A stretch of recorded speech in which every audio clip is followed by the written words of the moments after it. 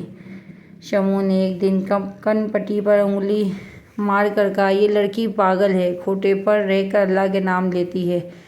مائی ہنسی۔ پاگل نہیں، چالاک ہے، ایسی دو چار اور ہوں تو کاروبار بند ہو جائے گا۔ مگر میں نے کسی کو جواب نہ دیا، اور دن میں روز رات کو جب بھی دروازہ بجتا میں اللہ اکبر کہہ کے کھڑی ہو جاتی۔ مردوں نے آنا چھوڑ دیا۔ ایک دو جو آئے وہ بھی میری دعا مانگنے لگے، سودا کرنے نہیں۔ پہلے سب کو ٹھکا دیتے تھا، پھر آہستہ سے سب نے مان لیا کہ میں ویسی نہیں ہوں، اور اس لیے ایک نئی پہچان مجھے دے دی گئی، پیلی لڑکی۔ پہلے تو میں ہنسی اڑائی گئی، پھر دھیرے دھیرے ایک عجیب سا تقدس جڑنے لگا۔ کوئی عورت بیمار ہوتی تو مجھے پانی دم کرنے کو کہتی، کوئی لڑکی روتی تو کہتی مائی دعا مانگ کے شاید تیری سنائی جائے۔ ایک دن مائی نے مجھے بلا کر کہا یہی کرنا ہے تو سیدھے کسی درگاہ، یا تیرے سجدے میں میرے گاہک بھاگتے جا رہے ہیں۔ میں نے صرف اتنا کہا اگر میں گاہک کے لیے نہ بنی تو شاید اس رب نے مجھے کسی اور مقصد کے لیے چنا ہوگا۔ مائی کچھ لمحے چپ رہی، پھر ہاتھ اٹھا کر بولی جو مرضی، لیکن یاد رکھ یہاں دیر تک کوئی ولی نہیں رہتا، تو بھی بک جاتا ہے یا دفن ہو جاتا ہے۔ پھر وہی دن جس کی مجھے خبر نہ تھی مگر تقدیر میں لکھا تھا۔ دروازے پر ایک بڑی گاڑی کے اندر سے وہی سیٹھ اترا جو ایک بار مجھے یہاں سے لے جا چکا تھا، اور جس کی خاموشی نے پھر مجھے واپسی اسی جگہ پہ لا پھینکا تھا۔ عورتیں تیز تیز سرگوشیاں کرنے لگی، وہی آیا ہے بڑا آدمی، شاید مائی کو پھر لے جائے۔ شمو نے دوپٹے کو درست کرتے ہوئے کہا اگر وہ مائی کو پھر لے گیا تو اب کی بار نکاح واقعی کرے گا یا پھر کسی اور محل میں قید کرے گا۔ سیٹھ اندر آیا، آہستہ سے چلا کوئی خوف زدہ ہو، آواز میں غائب نہ ہو جا۔ مائی نے اس کا استقبال کیا۔ سیٹھ جی ایک بار پھر مائی، اس نے آپ کو رد کر دیا؟ سیٹھ نے مختصر جواب دیا میری خواہش ابھی باقی ہے۔ مائی ہنسی۔ تو جا اس کے دروازے پہ پھر آزما لے قسمت۔ وہ میرے کمرے کے سامنے آیا، دروازہ کھلا تھا، میں جائے نماز پہ بیٹھی تھی، تلاوت کر رہی تھی۔ میں نے سر اٹھایا اور پہلی بار اسے بغیر حیرت کے دیکھا۔ اس بار بھی خاموشی کے ساتھ چلے جاؤں گا؟ میں نے سوال کیا جیسے یہ معمول کی بات ہو۔ سیٹھ نے آہستہ قدم اندر رکھے۔ اس بار خاموشی نہیں، نکاح کے لیے آیا ہوں۔ میں جانتا ہوں تم کوٹھے پر ہو، لیکن میں یہ بھی جانتا ہوں کہ تم باقی سب جیسی نہیں ہو۔ میں نے کچھ دیر سوچا، پھر کہا کہ اب کی بار اگر تم چلے گئے تو واپسی کا دروازہ نہیں ہوگا۔ اس نے کہا اگر تم میرے ساتھ چلو گی تو میں وعدہ کرتا ہوں کہ تمہاری زندگی کو اس گندگی سے پاک کر دوں گا۔ میرے ذہن میں ایک بات آئی، اگر یہاں سے نکل گئی تو کم از کم روز کئی مردوں کی نظروں سے تو بچ جاؤں گی۔ میں نے اس کی بات پر سر جھکا لیا۔ اس نے مائی کو نوٹوں سے بھرا بیگ تھما دیا اور مجھے اپنے ساتھ لے گیا۔ سیٹھ نے مجھے ایک علیحدہ فلیٹ میں لا کر بسایا، صاف ستھرا سادہ گھر، 2 کمروں کا، کھڑکیوں سے دھوپ آتی اور سکون سے ایک عجیب سا اندر بسا ہوا۔ میں نے چادر اتاری، جائے نماز بچھا کر سجدے میں سر رکھ کر شکر تھا، التجا نہیں۔ سیٹھ نے وعدہ کیا تھا وہ جلد نکاح کا بندوبست کرے گا، اور جب تک نکاح نہ ہو مجھ سے ہاتھ بھی نہیں لگائے گا۔ 2 دن بعد سیٹھ نے کہا جمعے کو ولیمہ ہے، اسی روز ایک سادہ سا نکاح ہم اپنے خاندان کے چند قریبی افراد کے ساتھ کریں گے۔ میں نے صحبت میں سر ہلایا، اسی کی نظروں میں پہلی بار مکمل اعتماد جھلکتا تھا، جیسے اب کوئی سوال نہیں رہا، اور اب نکاح چند لمحے پہلے ہی وہ نشان دیکھ کر سب کچھ ختم کر دیا تھا۔ اگلی صبح وہ کوٹھے پر گیا، وہی مائی کے سامنے بیٹھا جو میری زندگی کے دھاگے ہاتھ میں لیے بیٹھی تھی۔ اس لڑکی کو یہاں کون لایا تھا؟ اس نے سخت لہجے میں پوچھا۔ مائی ہنسی۔ اب آپ کو وہی سوال، نکاح کے بعد سب کو ماضی یاد آ جاتا ہے۔ مجھے سچ جاننا ہے، مائی نے کرسی سے ٹیک لگا کر جواب دیا۔ ایک عورت آئی تھی برسوں پہلے، گاؤں کی عورت تھی، شکل یاد نہیں، لیکن اس نے 5 لاکھ دیے اور کہا یہ لڑکی اب تمہاری۔ سیٹھ اس کی آنکھیں سکڑ گئیں۔ عمر کی ہوگی 45 کے قریب، نام شاید رفیقہ یا کچھ ایسا ہی، لیکن یہ پکا یاد نہیں۔ وہ کہہ رہی تھی اس کی ماں بھی ناچنے والی تھی، اب یہ بھی وہی کرے گی۔ سیٹھ نے سر جھکا لیا۔ وہ نشان، وہ جملہ اور وہ عورت سب ایک دوسرے سے جڑنے لگے تھے۔ وہ سیدھا اپنی بہن کے پرانے پتے پر گیا اور دروازہ ایک عمر رسیدہ مرد نے کھولا۔ جی رفیقہ بی بی یہاں رہتی تھی؟ جی اب وہ یہاں نہیں، برسوں ہو گئے، کہیں اور چلی گئی تھی۔ بس ایک بار آئی تھی ایک بچی کو لیے اور پھر کبھی نہیں لوٹی۔ سیٹھ نے کچھ تصویر دکھائی، ایک پرانے وقت کی تصویر جس میں اس کی بہن اور ایک چھوٹی سی بچی تھی۔ مرد نے غور سے دیکھا۔ یہ بچی؟ ہاں یہ وہی لگتی ہے، وہی نشان تھا گردن پہ۔ سیٹھ کی آواز تھر آ گئی۔ یہ میری بیٹی ہے۔ وہ واپس فلیٹ پر آیا اور دروازہ کھولا، اندر داخل ہوا۔ میں قالین پر بیٹھی تسبیح پڑھ رہی تھی، اس کے قدموں کی چاپ میں نے نظریں اٹھائی، اور تمہاری گردن پر جو نشان میری بیٹی کی گردن پہ بھی تھا۔ میں چپ رہی۔ مجھے برسوں پہلے بتایا گیا تھا کہ میری بیٹی میری بہن کے ساتھ گم ہو گئی ہے اور کبھی واپس نہیں آئی۔ وہی بہن تمہیں میرے سامنے چھوڑ گئی اور میں پہچان نہ پایا۔ میرے ہاتھ سے تسبیح گر گئی۔ لب ہلے تو آپ میں تمہارا باپ ہوں۔ مائی کمرے میں سناٹا چھا گیا، جیسے ساری دیواریں رک گئی ہوں، جیسے وقت نے ایک نیا صفحہ کھولا اور ایک لمحے جس نے سارے رشتے دوبارہ لکھ دیے۔ میں نے آنکھیں بند کی اور پھر آنکھوں سے کچھ قطرے ٹپکنے لگے۔ خوشی نہیں تھی، دکھ بھی نہیں، بس ایک پہچان پوچھا تھا جو برسوں کے بعد کندھوں پہ رکھا گیا تھا۔ وہ میرے قریب آیا، ہاتھ تھاما۔ اور اب کچھ بھی نہیں بکھرے گا، اب میں تمہیں وہ سب دوں گا جو تم سے چھین گیا۔ میں نے دل میں آہستہ سے کہا، وہ نشان جو سب نے چھپایا آخر پہچان میں بن گیا۔ پہچان کا لمحہ مختصر تھا، لیکن اس کے اثر نے میری زندگی کی ہر بنیاد ہلا دی۔ جس شخص سے میرا نکاح کرنے جا رہی تھی وہ میرا باپ نکلا، اور جس نے مجھے کوٹھے پہ بھیج دیا وہ میری سگی پھوپھی تھی۔ سیٹھ ابا، یہ الفاظ زبان پہ آتے آتے اٹک جاتا، اور وہ بھی کچھ نہیں بولتا، بس میری طرف دیکھتا رہتا، جیسے برسوں کا بچھڑا ہوا وقت آنکھوں سے لپٹ گیا ہو۔ مائی، وہ آہستہ سے بولا، مجھے تم سے کچھ اور جاننا ہے۔ وہ عورت جس نے تمہیں کوٹھے پر چھوڑا تھا، اس کا چہرہ تمہیں یاد ہے؟ میں نے سر جھکایا۔ نہیں، بس اتنا یاد ہے وہ مجھے روتی ہوئی ماں کہتی تھی، لیکن اس کے الفاظ میں نفرت تھی۔ سیٹھ نے اپنی بہن کی پرانی تصویریں نکالیں، ایک میرے سامنے رکھی، اور میں نے تھوڑے توقف کے بعد ہاں میں سر ہلایا۔ اس کی سانسیں رک سی گئی۔ یہ میری بہن ہے رفیقہ۔ کچھ گھنٹے بعد دوبارہ نکلا، ایک پرانے پتے پر جہاں برسوں پہلے وہ اس کی بہن ساتھ رہا کرتے تھے۔ وہاں ایک پرانا دروازہ ملا جلا ہوئے، رنگ کی دیواریں، سناٹا، اور دروازے ایک درمیانی عمر کی عورت نے کھولا۔ آپ رفیقہ بی بی کو جانتے ہیں؟ اس نے پوچھا، عورت سے آنکھوں کو تنگ کرتے ہوئے کہا۔ آپ کون ہیں؟ رفیقہ کا بھائی ہوں۔ میں وہ ہوں جس کی بیٹی کو اس نے چرا کر لے جایا تھا۔ عورت کا رنگ اڑ گیا۔ اندر آ جائیں۔ کمرے کے اندر 2 پرانی کرسیاں تھیں، دیوار پر زنگ آلود کیل، اور ایک طرف پرانا صندوق جیسے برسوں سے بند ہوا۔ رفیقہ تو کئی سال پہلے یہاں سے چلی گئی تھی۔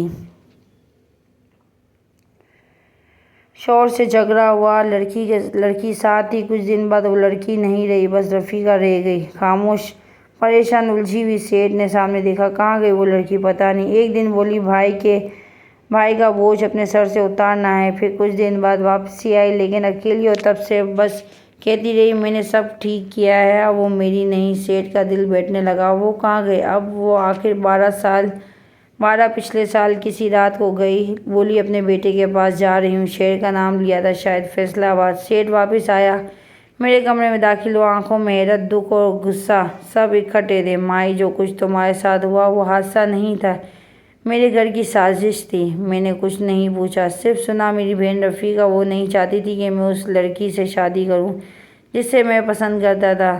وہ چاہتی تھی کہ میری شادی اس کی سہیلی سے، اور جب میں نے منع کیا تو اس نے ماں بننے والی میری بیوی کو دھمکی دی اور اسے گھر چھوڑنے پر مجبور کر دیا۔ پھر میری بیٹی تمہیں لے گئی۔ میرے اندر جیسے ہی وقت الٹ گیا اور ہر چوٹ، ہر سوال پر زخم ایک ترکیب میں آ کر دکھنے لگا۔ سیٹھ نے پھر تصویر نکالی۔ تمہیں کسی نے پہچان پایا؟ تمہارے چہرے پہ تمہاری ماں کی جھلک تھی، وہی آنکھیں، وہی خاموشی اور نشان۔ میں نے پوچھا، یہی نشان تمہاری پیدائشی دن تمہاری گردن پہ آیا تھا؟ ڈاکٹرز کہتے تھے پیدائشی جلد کا داغ ہے جو کبھی کبھی گہرا ہو جاتا ہے۔ اسی دن ہم دونوں نے بہت کم بات کی، زیادہ تر خاموشی میں اپنی اپنی شکل سنبھال لی۔ مگر ایک سوال باقی تھا، میرے باپ کو اس کی بیٹی کس نے چھین لی اور کس لیے؟ اگلے دن سیٹھ نے اپنے پرانے ملازم کو بلایا۔ رفیقہ کی خبر نکالنی ہے، اس کی ہر نقل و حرکت، اس کے شوہر، اس کے بیٹے کو، سب کا ریکارڈ چاہیے۔ ملازم نے سر جھکایا۔ جی صاحب، ایک دن لگے گا، اور وہ دن میرے لیے انتظار کا دن تھا۔ اب میرا سوال یہ نہیں رہا تھا کہ میں کون ہوں، بلکہ یہ تھا کہ جنہوں نے مجھے برباد کیا وہ کس چہرے کے پیچھے چھپے بیٹھے ہیں۔ اگلی صبح سیٹھ نے آ کر خبر آ گئی، اور شاید تمہیں ایک اور سچ سننا پڑے گا۔ تیار ہو؟ میں نے دھیرے سے سر ہلایا۔ رفیقہ اب اسی شہر میں ہے، اس کا بیٹا وہی وسیم۔ میرے قدمے میں ڈگمگا گئے۔ وسیم؟ ہاں وہی جس سے تم محبت کرتی تھی۔ سیٹھ کی آواز تھر آ گئی۔ تو صرف میری بیٹی نہیں، وسیم کی کزن بھی ہو۔ کمرے میں جیسے سانس رک گئی، رشتہ داریاں الٹ گئی تھیں، اور جو محبوب تھا اب خون کا رشتہ بن چکا تھا، اور جیسے دشمن سمجھا وہی باپ نکلا۔ میں خاموش رہی۔ اب بولنے کا وقت نہیں تھا، سچ سامنے تھا، اور سچ کا وزن الفاظ میں نہیں، خاموشی سے برداشت کیا جاتا ہے۔ جب سچ مکمل ہو گیا اور چہرہ اپنی اصل میں سامنے آ گئی تو جیسے میرے اندر کوئی بند دروازے کھل گیا۔ سیٹھ ابا نے میرے سامنے بیٹھ کر صاف الفاظ میں کہا، اب میں تجھے وہ سب دوں گا جو تیرے حق میں، ایک نئی زندگی۔ کچھ دن بعد اس نے مجھے کالج میں داخل کروایا، نئے کپڑے، نئی کتابیں۔ پہلا دن جب میں دروازے کے باہر کھڑی تھی تو دل میں خوف تھا کوئی پہچان نہ لے، لیکن حقیقت یہ تھی میرا کوئی ماضی نہیں تھا جو ان لوگوں کو پتا ہو۔ جب کلاس میں داخل ہوئی سب اجنبی چہرے تھے، کسی نے سوال نہ کیا، نہ نظروں سے پہچاننے کی کوشش کری۔ میں نے بیٹھتے ہی اپنی کاپی کھولی اور پہلا جملہ لکھا، زندگی دوبارہ بھی شروع ہو سکتی ہے اگر پیچھے سے دروازہ بند نہ کر دیا جائے۔ کچھ ہی دنوں میں ماحول سمجھ آ گیا، لائبریری میری پناہگاہ بن گئی اور پڑھائی میری عبادت۔ میں نے ہر چیز میں خود کو جھونک دیا، دن رات، ہفتہ سب کتابوں میں گزر گئے۔ سیٹھ اکثر شام کو آتا، حال چال پوچھتا اور خاموشی سے واپس چلا جاتا۔ پھر ایک دن وہ آیا، میرے سامنے ایک لفافہ رکھا، یہ وسیم کا خط ہے، وہ واپس آ گیا ہے۔ میں نے ہاتھ روک لیا۔ ابا، اس سے مت کہنا میں کون ہوں، پتہ اسے چل ہی چکا ہے۔ اس نے آتے ہی مجھ سے ہی صرف ایک سوال کیا، مائی کہاں ہے؟ میں نے لفافہ کھولا، ایک مختصر سا خط تھا، میں تمہیں بھول نہ سکا، چاہے تم میرے خون کا حصہ نکلی ہو۔ جو رشتہ اب نہیں بن سکا، کم از کم عزت تو دے سکتا ہوں۔ اگر تم اجازت ہو تو میں تم سے نکاح کرنا چاہتا ہوں، صرف رشتے سے نہیں، دل سے۔ میں نے سیٹھ کی طرف دیکھا۔ آپ اجازت دیں گے؟ اس نے دھیرے سے کہا، اب فیصلہ تیرا ہے۔ میں نے تجھے کھویا ہے بھی اور پایا بھی، اب تو جو چاہے وہی صحیح۔ کچھ دن سوچنے کے بعد میں نے ہاں کر دی۔ اب میرا ماضی میرے لیے ایک داستان تھا، اور میرا حال ایک فیصلہ نکاح سادگی سے ہوا، نہ بارات، نہ ڈھول، نہ شور، صرف ایک مولوی صاحب، دو گواہ اور دو وعدہ جو برسوں پہلے ادھورا رہ گیا تھا۔ وسیم نے ایک الگ فلیٹ لیا اور شہر سے تھوڑا بہت ہٹ کر، جہاں کوئی ہمیں پہچاننے والا نہ ہو۔ اب وہی وسیم تھا جو خاموش، نرم اور تھوڑا نم مائی میں جانتا ہو جو کچھ تم پہ گزرا وہ میری ماں کے ہاتھوں میں ہوا۔ اگر پہلے میں سمجھ جاتا تو شاید تمہاری زندگی کچھ اور ہوتی۔ میں نے اسے روکا، اگر کچھ اور ہوتا تو میں وہ نہ ہوتی جو آج ہوں۔ فلیٹ میں نئی زندگی شروع ہوئی۔ میں صبح کالج جاتی اور وہ آفس، شام کو ہم ساتھ کھانا کھاتے، رات کو چھت پہ بیٹھ کے وہ سب باتیں کرتے جو برسوں پہلے ادھوری رہ گئی تھی۔ کبھی کبھی میں آئینے میں خود کو دیکھتی، چہرہ وہی تھا مگر آنکھوں میں اب خوف نہیں تھا، سچائی تھی، گردن پہ وہی کالا نشان، جواب بھی گہرا تھا لیکن اب مجھے شرمندہ نہیں کرتا۔